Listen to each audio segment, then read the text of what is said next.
And that is what set Monroe at variance with the Congress. If you know his history, he spent his entire life fighting the Congress over that issue. Nothing has changed. The Constitution of the United States is immutable. I violently disagree with Justice Ginsburg, who says the Constitution is flexible. The Constitution is not flexible. Our founding fathers meant it to be an immutable document that would stand the test of the ages of time and foil people like William Jefferson Clinton and Roosevelt and every other dictator that is going to follow, unless we stand up and take back our states' rights.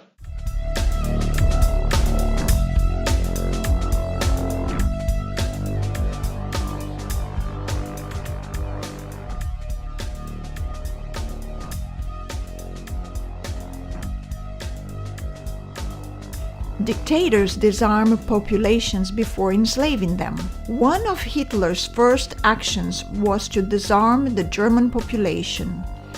For example, the Nazi weapons law of November 11, 1938, prohibited Jews from acquiring, possessing, and carrying firearms and ammunition, as well as truncheons or stabbing weapons.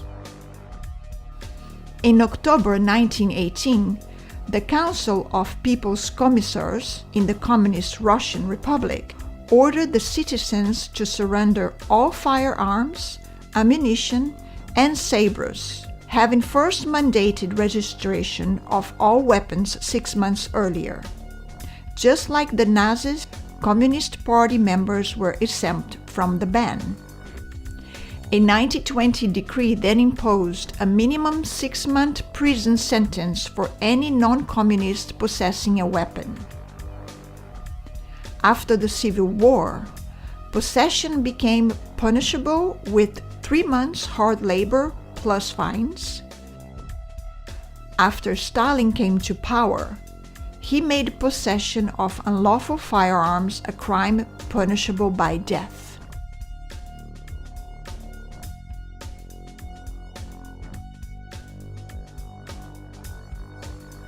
Gun confiscation, FEMA camps, drones, kill lists, Obamacare, the Monsanto Act, engineered financial collapses, PSYOPs. Armenians killed 1 to 1.5 million. Perpetrator, the government, the Ottoman Turkey. 43 million anti-communist, anti-Stalinist killed. Perpetrator, government, Soviet Union under Stalin. 13 million Jews, Gypsies, and anti-Nazis killed. Perpetrator, government, Nazi Germany and occupied Europe. China's government killed 200 million anti-communists, rural population, and pro-reform. Guatemala, 100,000 Mayan Indians died. Perpetrator, the government laws Decree 36 and Decree 283. Cambodia, 1.7 million educated persons killed.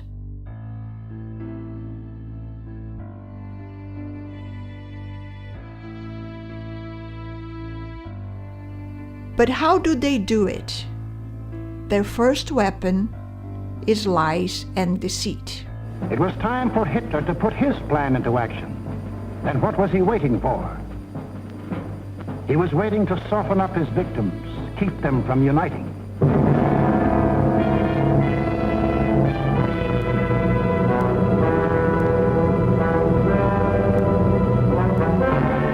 For the softening up process, he sent his agents all over the world disguised as tourists, students, and commercial travelers. Payoff men like Ribbentrop came too, to bribe, threaten, and form local fascist parties such as de Grelle and his Rexist party in Belgium, Henlein in Czechoslovakia, Seyss-Inquart and his National Socialists in Austria.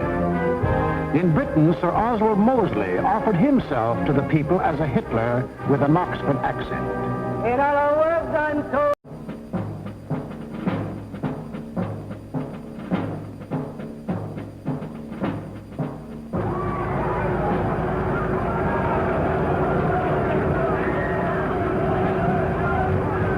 had his Siegfried line. He had his equipment. He had his army. Now to unveil the German might and terrorize his victims into submission. General staffs all over the world anxiously awaited the report of their military attachés. A would-be peaceful world learned that a vast military power had materialized out of nowhere. A power controlled by one man who tore up treaties as we tear up ticker tape.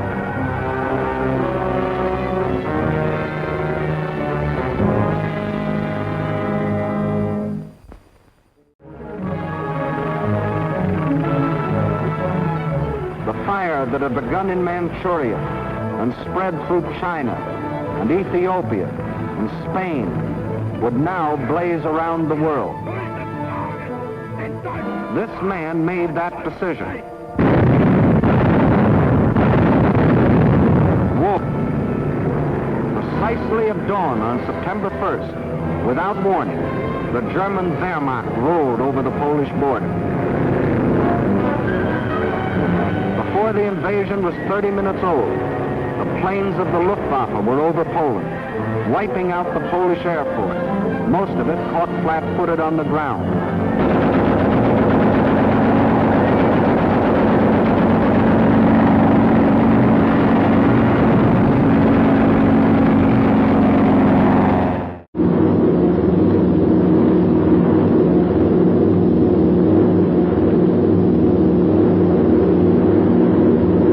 They touch. Bombs away.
These things the Poles can never forget,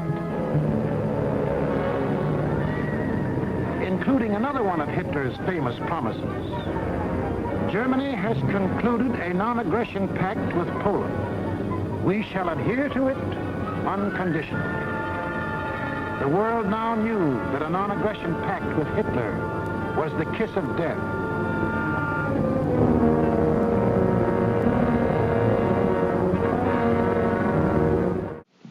Why Clinton is telling everybody he's the commander-in-chief, it's not out of ignorance, as I pointed out to Colonel North in my facts.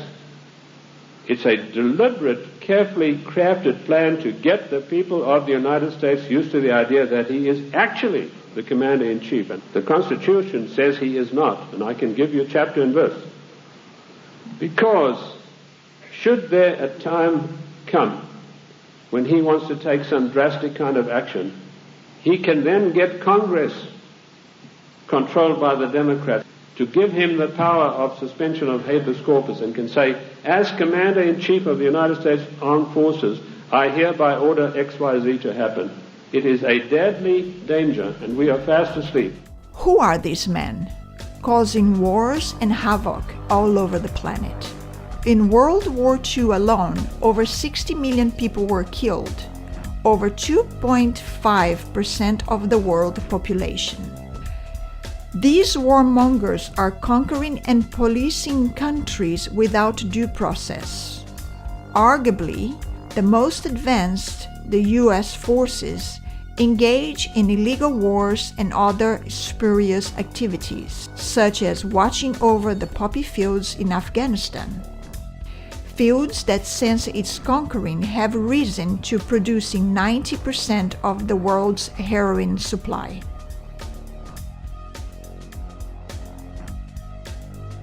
The NDAA says that the U.S. military has the power to detain Americans suspected of involvement in terrorism without charge or trial and imprison them indefinitely. The Department of Homeland Security has now acquired more than 2 billion bullets, presumably for use in the homeland in the United States. Most of them are the more expensive and devastating hollow points, illegal under the Hague Convention.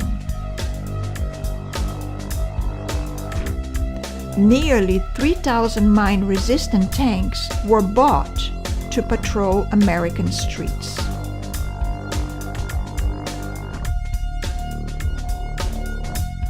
War veterans back on American soil are being persecuted as potential terrorists. Drone flying around taking pictures of people. This is unbelievable. I'm sure you guys were already taking footage of this, That's but right. Wow, man. And I'm sure that there's only non-lethal weaponry aboard. It's probably just, tasers and yeah. Well, the FAA just announced that by the year 2020 that they expect that there will be over 30,000 drones patrolling U.S. airways. It's sad and unfortunate. You must remember, dear people of America, that whenever government wants you to think and act in a certain way that would bring justification to an action that they are already planning to make, they must make the person that they hate a boogeyman. Now, nobody wants civil war. It is the bloodiest of all kinds of wars because you're fighting your own brothers. You're fighting the people of your own language and culture and history. So in every nation, brothers and sisters, there is dissatisfaction. And what the CIA does is go into a country and move among the people that are dissatisfied to stimulate a revolt against a leader that they don't like because they want regime change. Congress, the Congress of the United States, voted to spend $150 million to replace the government in Iran that America doesn't like. So they send their agents in to work among the dissatisfied. So when they had this election and the people in Iran rose up, they have legitimate grievances, all right, but stimulated from the outside. So President Obama didn't want to put his foot into that cage lest somebody say America inspired it, because it was America's policy to destabilize that government. Well, what about Libya? See, how much money is being spent to arm the so-called rebels? They're dissatisfied. Well, what is their dissatisfaction about? Do they have jobs? Yes. Do they have food? Yes. Has Gaddafi used the oil money to build Libya? Yes. Did Gaddafi use oil money and discover water under the Sahara Desert? As President Obama also said, we have every reason to fear that left unchecked, Gaddafi will commit unspeakable atrocities. It is against that backdrop that nations from across the region and the world met today here in Paris to discuss the ways we can, working together, implement Resolution 1973. We all recognize that further delay will only put more civilians at risk. So let me be very clear about the position of the United States.